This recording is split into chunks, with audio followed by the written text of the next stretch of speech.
Assalamualaikum warahmatullahi wabarakatuh. Perkenalkan, saya Retno Yulianti dari Prodi PPSI Universitas Pekalongan akan memaparkan penelitian saya yang berjudul Abreviasi Iklan Kecik di Koran Suara Merdeka, Solusi Alternatif Materi Ajar Bahasa Indonesia di SMP. Bahasa merupakan fasilitas utama dan vital dalam memenuhi kebutuhan berkomunikasi, baik mengutarakan gagasan, ide, maupun maksud. Sepanjang hidupnya, manusia akan selalu berbahasa, sebab selama hidup manusia akan memerlukan bahasa untuk berkomunikasi. Perkembangan teknologi komunikasi dan informasi yang pesat berakibat arus penyebaran informasi dari seluruh penjuru dunia sudah tidak bisa dibendung lagi. Efek dari perkembangan teknologi tersebut berimbas pada media penyedia informasi yang sudah populer sebelumnya seperti surat kabar atau koran kini beralih menjadi koran digital berbasis internet. Akan tetapi, koran berbasis cetak juga tidak kalah saing dan tetap memberikan terobosan-terobosan menarik sehingga tetap diminati oleh semua peminatnya. Dipilihnya Koran Suara Merdeka sebagai objek penelitian yaitu dengan pertimbangan bahwa Harian Suara Merdeka menjadi portal berita lokal terpopuler di Jawa Tengah dan selalu dekat dengan pembacanya lewat terobosan pembaharuannya. Berita-berita yang terkumpul akan ditempatkan sesuai dengan rubrik-rubrik yang ada, sesuai dengan hari dan bulan berita didapatkan. Salah satu rubrik yang ada dalam Koran Suara Merdeka yaitu adalah iklan kecik. Secara kebahasaan, iklan kecik merupakan salah satu contoh bentuk dari media promosi. Iklan kecik memuat banyak kata dan pembentukannya. Proses pembentukan kata tidak terlepas dari proses morfologi, yaitu salah satunya adalah pemendekan kata atau abreviasi. Seiring dengan perkembangan zaman dan teknologi, manusia kerap kali menggunakan abreviasi dalam berkomunikasi. Fenomena ini muncul seiring dengan kebutuhan manusia untuk berbahasa secara praktis, cepat, dan hemat. Hingga saat ini, manusia dituntut untuk menyampaikan pesan secara utuh dengan jumlah karakter yang minim. Sebagian orang mungkin tidak menyadari bahwa abreviasi juga sering muncul dalam media cetak dan elektronik. Selain hemat dan praktis, hal ini juga dilakukan agar lebih menarik dan mudah untuk diingat. Perkembangan abreviasi mencakup berbagai aspek, salah satunya yaitu aspek pendidikan yang terdapat dalam pembelajaran bahasa Indonesia kelas 8 SMP. Untuk kompetensi dasar yang menggunakan abreviasi terletak pada materi teks iklan yaitu pada kompetensi dasar 3.4 dan untuk pada kompetensi dasar tersebut siswa diharapkan dapat menentukan pola penyajian teks iklan dan menguraikan kaidah kebahasaan dalam teks iklan. Penelitian ini memiliki kaitannya dalam pembelajaran bahasa Indonesia pada kompetensi dasar tersebut, yaitu untuk dijadikan materi ajar bahasa Indonesia. Penelitian ini memerlukan adanya metode penelitian yang sesuai dengan agar mendapatkan jawaban yang valid dan tetap berada pada prosedur ilmiah. Sehingga dalam penelitian ini menggunakan metode yang sesuai dengan jenis penelitian dan tujuannya. Penelitian ini menggunakan jenis penelitian kualitatif. Penelitian kualitatif di sini akan menghasilkan informasi berupa kata-kata yang mengalami proses abreviasi pada kolom iklan kecik Koran Suara Merdeka. Teknik pengumpulan data dalam penelitian ini menggunakan dua teknik, yaitu teknik baca dan dilanjut dengan teknik catat. Teknik baca memiliki peranan penting dalam penelitian yang menggunakan naskah, di antaranya karena di dalamnya berbagai bentuk tulisan menjadi sumber utama. Teknik selanjutnya yaitu teknik catat. Pencatatan dari hasil membaca ditulis pada kartu data untuk disaring dan dikategorisasikan. Langkah awal pengumpulan data dalam penelitian ini dilakukan dengan membaca iklan kecil dalam koran Suara Merdeka secara seksama, kemudian dilanjut dengan mencatat iklan-iklan yang mengandung abreviasi ke lembar kerja. Selanjutnya, kumpulan iklan tersebut diamati dan diseleksi apakah abreviasi atau kependekan-kependekan kata seperti apa yang sesuai dengan kategori yang telah ditentukan. Teknik analisis datanya menggunakan teknik analisis data deskriptif kualitatif. Langkah-langkah analisis data yang dilakukan peneliti sebagai wujud realisasi penggunaan teknik deskriptif kualitatif yaitu yang pertama, iklan kecil dalam koran Suara Merdeka dipilih dan diidentifikasikan sesuai dengan kebutuhan. Yang kedua, data yang telah dipilih dan diidentifikasi kemudian dianalisis sesuai dengan jenis dan proses terbentuknya. Dan yang ketiga, hasil analisis dikoreksi kembali dan kemudian disimpulkan. Hasil dan pembahasan dalam penelitian ini meliputi dua aspek. Yang pertama adalah abreviasi dalam koran Suara Merdeka dan yang kedua adalah implikasinya terhadap pembelajaran teks iklan di SMP. Untuk abreviasi dalam iklan kecil koran Suara Merdeka itu meliputi 5 jenis. Yang pertama ada singkatan, kemudian ada akronim, kontraksi, penggalan, dan lambang huruf. Untuk jenis yang pertama yaitu singkatan, itu ditemukan sebanyak 58 data. Adapun beberapa data yang ditemukan adalah sebagai berikut. Data yang pertama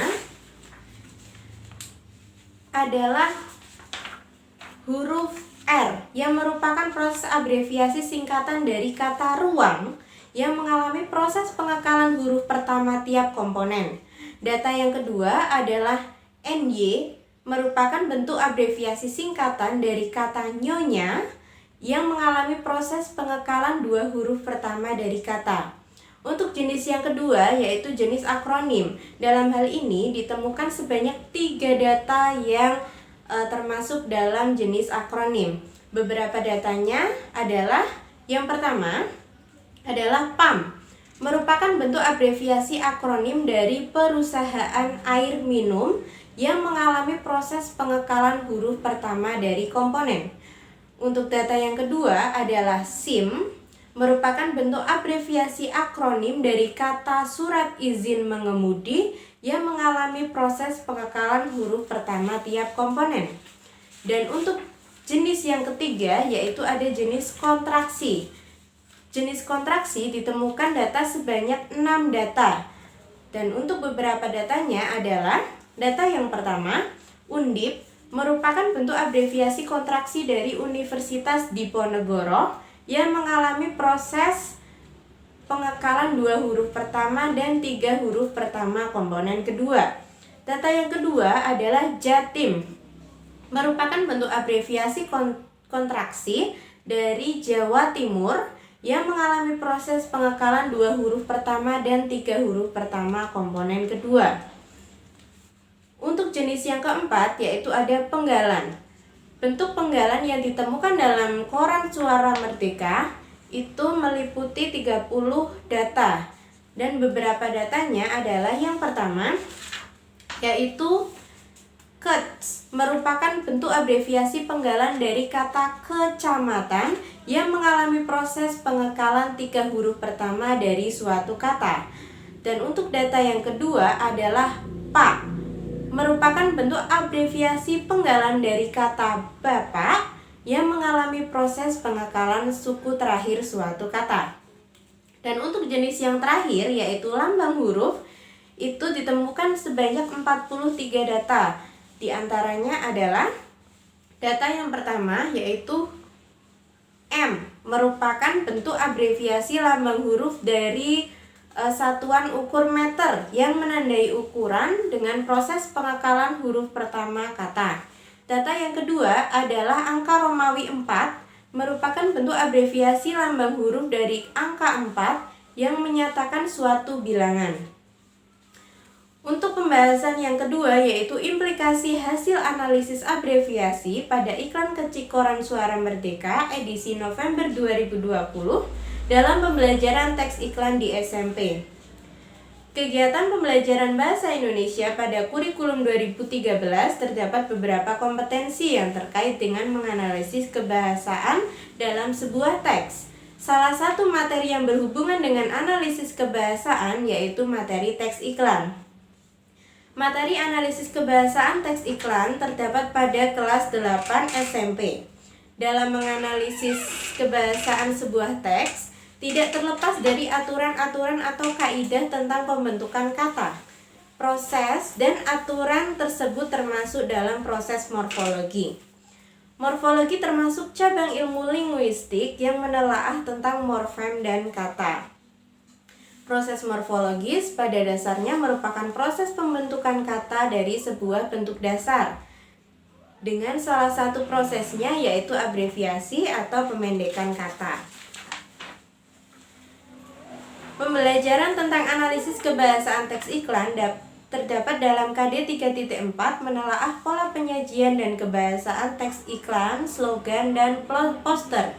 Indikator pencapaian kompetensi yang diharapkan pada materi tersebut adalah peserta didik dapat menentukan pola penyajian dan bahasa yang digunakan iklan dengan tepat. Kompetensi dasar menganalisis kebahasaan teks iklan pada silabus bahasa Indonesia terdapat pembelajaran tentang pembentukan kata melalui proses abreviasi. Bahan yang dijadikan dalam pembelajaran menganalisis kebahasaan adalah rubrik iklan kecik. Kompetensi analisis tentang abreviasi pada sebuah iklan kecik jelas memiliki keterikatan karena analisis tentang kaidah kebahasaan terdapat dalam kurikulum pembelajaran bahasa Indonesia pada materi pembentukan kata melalui proses abreviasi dan bahan ajar yang digunakan yaitu iklan kecik. Keterkaitan abreviasi pada materi menganalisis pola penyajian kebahasaan teks iklan melalui pengajian pada rubrik iklan kecik Koran Suara Merdeka edisi November 2020 sudah jelas adanya. Dalam rubrik iklan Koran Suara Merdeka terdapat banyak sekali pembentukan kata yang dapat dijadikan sebagai referensi pembelajaran dan sebagai bahan ajar alternatif dalam memahami kaidah kebahasaan, khususnya abreviasi dalam sebuah iklan kecik. Dalam penelitian ini, peneliti menyimpulkan bahwa berdasarkan hasil data temuan mengenai abreviasi dalam iklan kecik Koran Suara Merdeka yang telah dianalisis dan disimpulkan, yaitu yang pertama, jenis abreviasi pada iklan kecik Koran Suara Merdeka edisi November 2020 terdapat 5 macam yaitu singkatan, akronim, kontraksi, penggalan, dan lambang huruf. Berdasarkan jumlah data ditemukan bahwa bentuk singkatan paling banyak digunakan karena proses pembentukannya yang sederhana dan mudah. Implikasi proses abreviasi pada iklan kecik Koran Suara Merdeka edisi November 2020 dengan kompetensi menganalisis pola penyajian dan kebahasaan teks iklan yaitu dapat dijadikan sebagai contoh dan referensi pembelajaran abreviasi bagi siswa maupun bagi guru. Saran peneliti untuk peneliti selanjutnya yaitu penelitian ini merupakan penelitian yang berfokus pada proses pembentukan kata saat mengalami proses abreviasi. Bagi peneliti yang ingin meneliti abreviasi, sebaiknya harus memperhatikan aturan penulisan penyingkatan yang sesuai dengan kaidah bahasa Indonesia. Saran yang kedua yaitu hasil penelitian ini sebaiknya selain diimplikasikan untuk menganalisis kebahasaan, juga diimplikasikan untuk menulis sebuah teks. Selain memahami kebahasaan, peserta didik dilatih untuk mempraktikannya dengan menulis iklan kecik. Demikian pemaparan artikel saya. Terima kasih. Mohon maaf jika ada salah kata. Wassalamualaikum warahmatullahi wabarakatuh.